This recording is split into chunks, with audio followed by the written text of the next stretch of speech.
narasumber kita, dan syukur alhamdulillah kita banyak belajar hari ini tentang apa yang telah dikemukakan oleh para narasumber kita pada sore hari ini, bahwa kedepannya memang perlu lebih komprehensif lagi kita mencermati situasi, terutama dengan tantangan ideologi negara kita yaitu Pancasila. Nah, bicara Pancasila itu sebenarnya di 5 sila tersebut itu sudah termaktub kekuatan agama kita masing-masing sebagai sebuah kekuatan fondasi bernegara, karena kita adalah negara beragama. Kemudian di situ termaktub juga bagaimana kekuatan budaya. Jadi di Pancasila itu 2 kekuatan besar sudah ada di dalamnya, yaitu kekuatan beragama kita, karena kita semua berketuhanan yang Maha Esa, dan kemudian kita semua punya budaya lokal yang sangat kuat sebagai kekuatan fundamental di tingkat-tingkat lokal masing-masing, yaitu ada kekuatan budaya yang mempengaruhi kita sehingga bisa menjadi anak bangsa dari Sabang sampai Merauke. Gagasan-gagasan teman-teman tadi ini tinggal saya setuju banyak sekali gagasan tadi, terutama mengembalikan bagaimana posisi Pancasila menjadi instrumen strategis di dunia pendidikan, mulai dari pendidikan yang paling dasar sampai ke dunia pendidikan tinggi. Ya, tadi beberapa narasumber dan kemudian teman-teman tadi menanggapi, ya saya juga bisa cerita pengalaman pribadi waktu SMA dulu, SMP SMA. Saya tamat SMA tahun 90, kemudian masuk Universitas Hasanuddin tahun 90. Posisi kita sama, jadi sebenarnya kita bicara PMP itu, pendidikan moral Pancasila itu sudah belajar sejak SD, SMP, SMA. Kemudian saya lanjut di UNAS tahun 90 itu juga belajar mata kuliah Pancasila dan ada mata kuliah kewiraan. Nah, sekarang ada namanya kewarganegaraan kemarin. Yang sekarang berubah situasinya, menurut saya tantangan bangsa ke depan lebih rumit, lebih kompleks hubungannya dengan ideologi negara.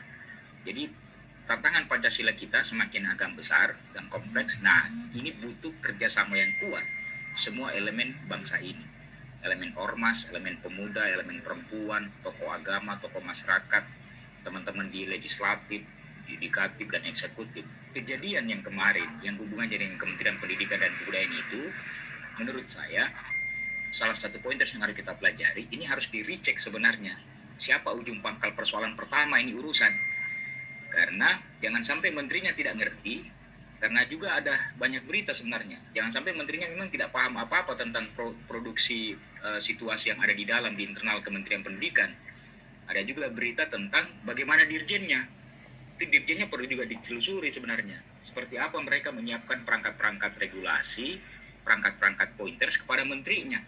Jangan sampai dirjennya juga tidak punya wawasan tentang itu.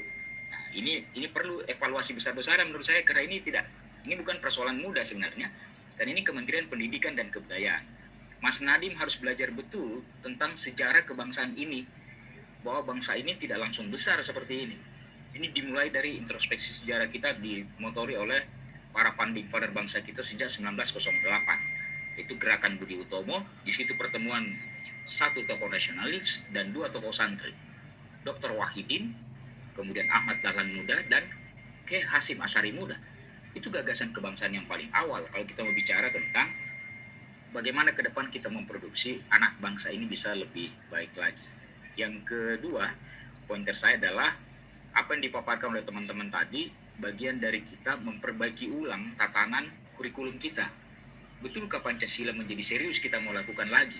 Jangan-jangan ini sekedar kalimat saja yang dibuatkan oleh para elit bangsa ini, tapi ternyata sebenarnya tidak dimasukkan. Ini juga harus dievaluasi kinerja teman-teman di legislatif. Benar enggak serius mengawal kedaulatan negara ini dalam sudut pandang ideologi negara? Benar enggak itu? Karena Pancasila ketika dibenturkan dengan radikalisme, terorisme, separatisme, yang sekarang teman-teman di Papua lagi bergejolak. Ini ada penembakan terakhir, ada berita terakhir tadi saya lihat, Kepala Badan Intelijen Daerah Papua kena tembak. Pindah Papua. Kemarin ada guru yang dibunuh 2 orang, asalnya dari Sulawesi Selatan, dari Toraja. Ada Bugis, tukang ojek. Ada anak SMA di sana. Itu gerakan separatisme. Terus kapitalisme. Ini yang berbau-bau isme ini berbahaya memang bagi kekuatan ideologi negara kita. Ini ancaman serius.